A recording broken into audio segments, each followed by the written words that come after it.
saya ingin mengingatkan beberapa amalan.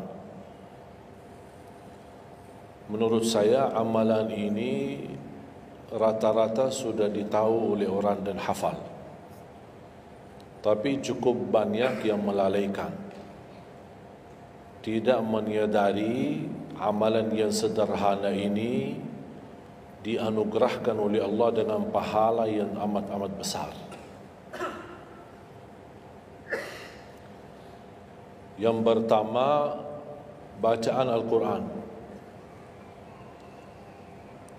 Banyak orang yang malas membaca karena tidak bisa baca, atau alasan tidak mengerti artinya. Daripada saya baca tak faham artinya, mendingan tak usah baca. Itu bisikan syaitan. Yang membisiki seperti ini adalah syaitan. Buat apa kamu baca? Kan kamu tak faham. Mendingan tak usah baca, supaya kita meninggalkan bacaan Al-Quran. Sedangkan dijanjikan oleh Allah SWT dan juga Rasulullah SAW, setiap satu huruf 10 kebaikan. Bukan setiap amal. Semua hitungannya dengan amal. Salat 5 waktu dapat pahala 50. Salat duha dapat pahalanya. Salat qiyamul lail ada pahalanya. Sunnah fajar sebelum azan, sudah azan sebelum salat, itu pahalanya sama dengan dunia dan seisinya. Seluas dunia dan seisinya. Ini sunnahnya. Kira-kira gimana yang wajib? Rasulullah SAW bersabda di hadis yang sahih, la aqulu alif lam mim harf, walakin alifun harf wa lamun harf wa mimun harf. Alif lam mim bukan satu huruf, tapi alif satu huruf, lam satu huruf, mim satu huruf. Cuba kalau kita baca setiap hari satu halaman aja, berapa kita mendapatkan nilai pahala? Hitung, silakan. Bawa kalkulatornya dan hitung sendiri. Tak ada yang sia-sia di sisi Allah. Membaca Al-Quran walaupun tidak memahami isinya, tetap terhitung setiap satu huruf 10 kebaikan. Berarti anda tidak sia-sia membaca Al-Quran walaupun tidak faham. Ada orang membaca tapi berbata-bata.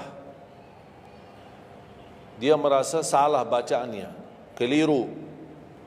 Dia sudah berusaha belajar tapi itu kemampuannya. Didatangi syaitan, dibisikin, salah mulu bacaan kamu. Tak benar bacaan kamu. Waqaf tidak ada benar, panjang pendeknya tak benar, apalagi hukum tajwid tak benar. Bisa keliru, bisa dosa. Astaghfirullah, dosa ya. Udah, terima kasih syaitan. Malah dia terima kasih lagi sama syaitan.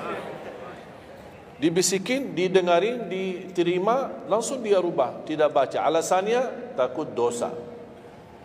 Padahal ada berita gembira dari Rasulullah SAW, Al-mahiru bil-Qur'ani ma'as safaratil kiramil barara. Yang mahir dalam membaca Al-Quran, nanti di hari kiamat dia bersama malaikat safara kiram barara. Terus ya Rasulullah, gimana keadaan yang berbata-bata itu? Gimana? Walladhi yatata'ta'u fihi wa huwa alaihi syaq lahu ajran. Barang siapa yang membaca tapi masih berbata-bata dalam bacaannya, bukan dosa, justru 2 pahala.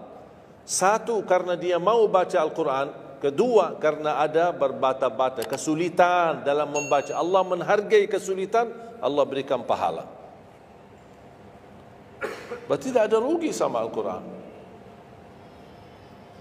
Semenjak saya mengambil keputusan tidak memegang HP, saya sadari betapa banyak kita rugi berjam-jam, berhari-hari, berminggu-minggu, bahkan bertahun-tahun kita jauh dari Al-Quran. Aku heran ketika mendengar ada orang yang bisa lewat 1 bulan tapi tidak khatam Al-Quran. 1 bulan, 30 hari, berarti minimal setiap hari 1 juz. Dikali 30 hari, 30 juz. Ada orang 1 tahun tak khatam-khatam. Syukur kalau khatam di bulan suci Ramadan. 1 kali. Habis Ramadan, dia tutup Al-Quran. Mohon maaf, ketemu lagi di tahun depan. Pas Ramadan lagi. Ini keadaan kita. Makanya orang berkata, negeri kita bermasalah terus, negeri kita politiknya begini, negeri kita selalu ada ini. Perbuatan tangan kita. Di mana kita jauh hubungan kita sama Allah, Allah hantarkan musibah. Sampai kita sadar memperbaiki hubungan kita sama Allah. Salatnya, Qur'annya, ibadahnya. Itu kunci memudahkan dan mengatasi semua masalah. Silahkan, rubahkan pemimpinnya berkali-kali. Rubahkan aturan negaranya berkali-kali. Tidak akan bisa terjadi kebaikan kecuali hubungan kita dari Allah Subhanahu Wa Taala. Semakin baik hubungan kita, semakin dekat Allah yang urus.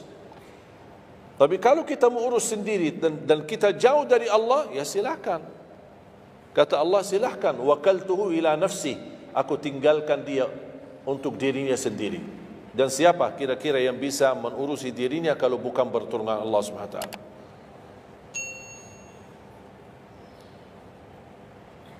Jangankan bisa khatam Al-Quran dalam 30 hari, jangan 1 juz dalam 1 hari, 30 hari bisa dikhatam dalam waktu 10 jam. Saya pernah tes, menghitungkan waktu, bawa alarm, membaca dari subuh sampai zuhur. Tiba waktu zuhur, saya stop alarmnya, saya lanjut lagi habis zuhur. Sampai asar, lanjut lagi habis asar, lanjut sampai maghrib. Berapa saya habis khatam 30 juz? Bagi orang yang lancar bacaannya, tidak berbata-bata, bacaannya lancar, hurufnya jelas, tajwidnya bagus, tidak terlalu cepat, standar, sebagaimana bacaan tadi salat Isya, itu namanya standar, hadar, tapi disempurnakan tajwid, tidak boleh cepat dan tidak boleh terlalu lambat. 10 jam mampu khatam 30 juz.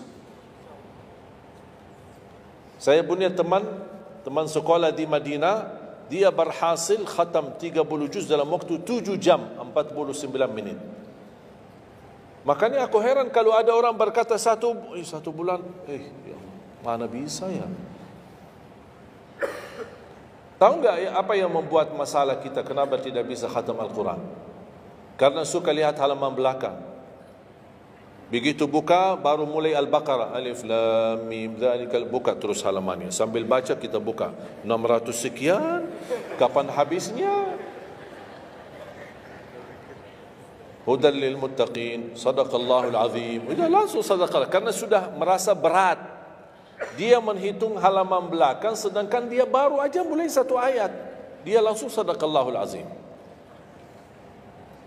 Syaitan tidak mungkin dan tidak senang melihat kita sering membaca Al-Quran.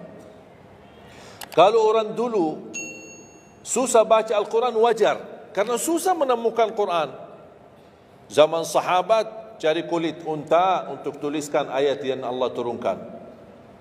Ada potongan ayat di Sayyidina Utsman, ada potongan ayat di Sayyidina Abu Bakar.